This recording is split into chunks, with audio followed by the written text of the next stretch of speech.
One of the things that really intrigues me is that whenever the Quran talks about stars, because first of all, Quran uses several different words, several terminologies for stars. The common terminology is Najm. Najm means star, and its plural is Nujum. Iza shamsu kuwirat wa iza nujumun kadarat. The plural is Nujum. One Najmi is a Hawa. Najm, that's singular.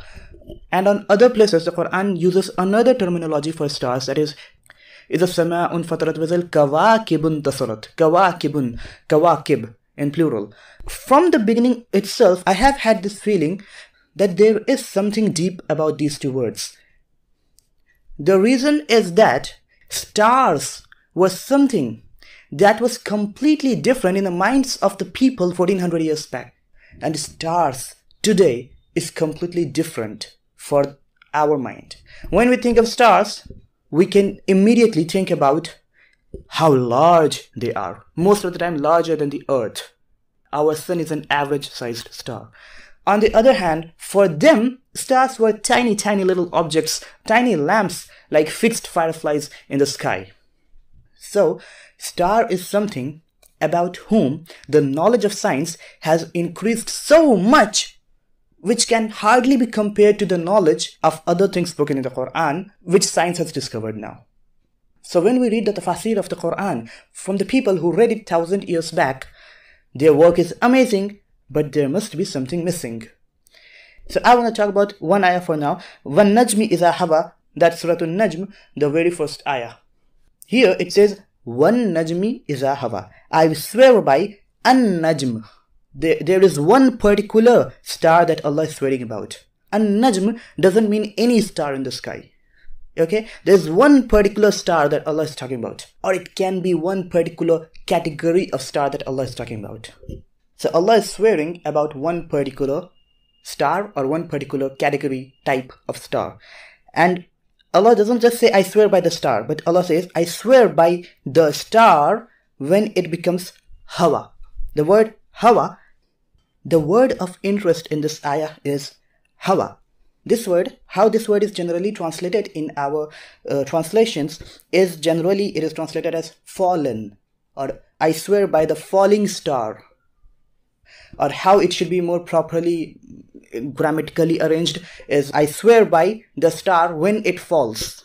This is how general translations are, and these translations are from hundreds of years back generally. But here it's the translation of the word Hawa from Lughaat Al Quran, volume number 4, page number 195 and 96.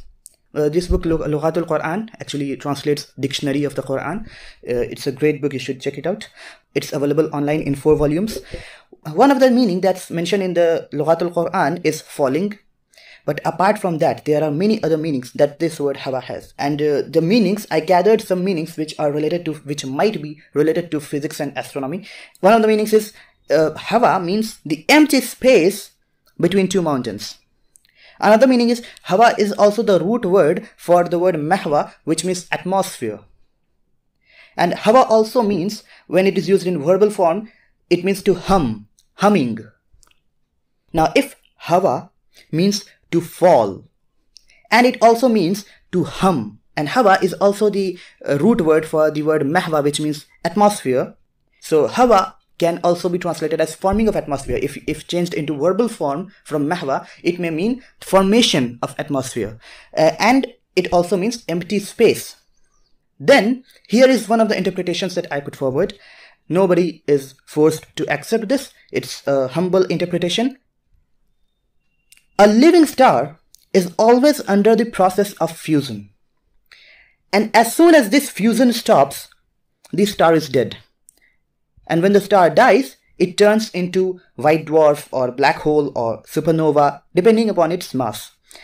If you search on YouTube, Space Voyager sounds NASA, you will find it's also on the official page of NASA on SoundCloud.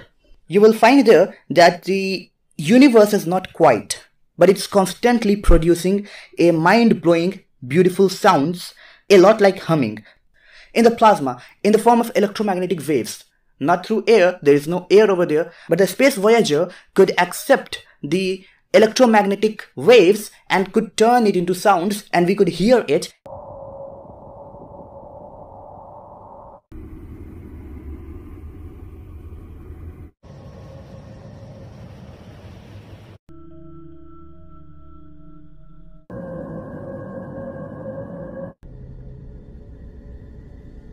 Now NASA hasn't gone near the sun and it hasn't got the sound from near the sun.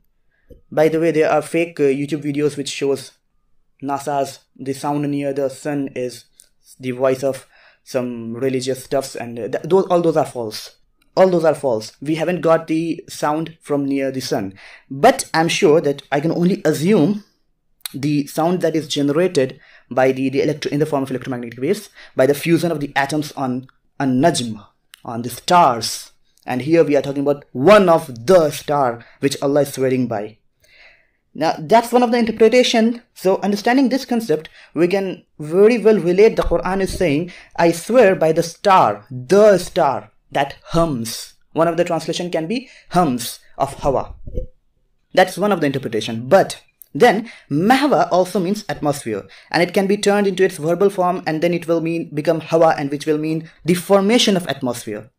Then the falling of the star, one of the translations of Hawa is also falling.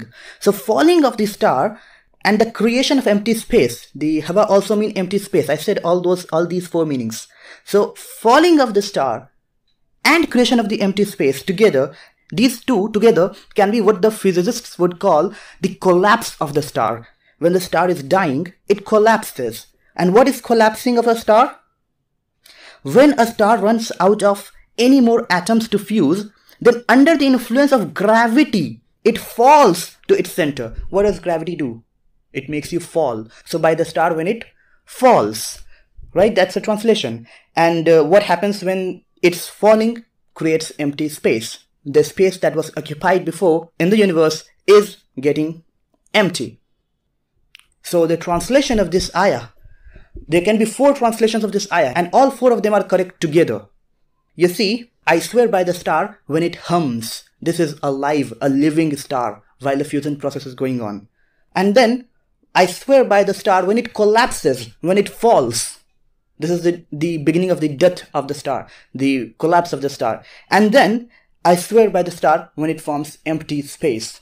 Next is, I swear by the star when it forms its atmosphere. What is this? And this is like, you say that, for example, a black hole has been formed. What is black hole? All around the black hole is what? Empty space, and all of the mass is occupied on a singularity, point-like mass, and rest all of the star has now become empty space.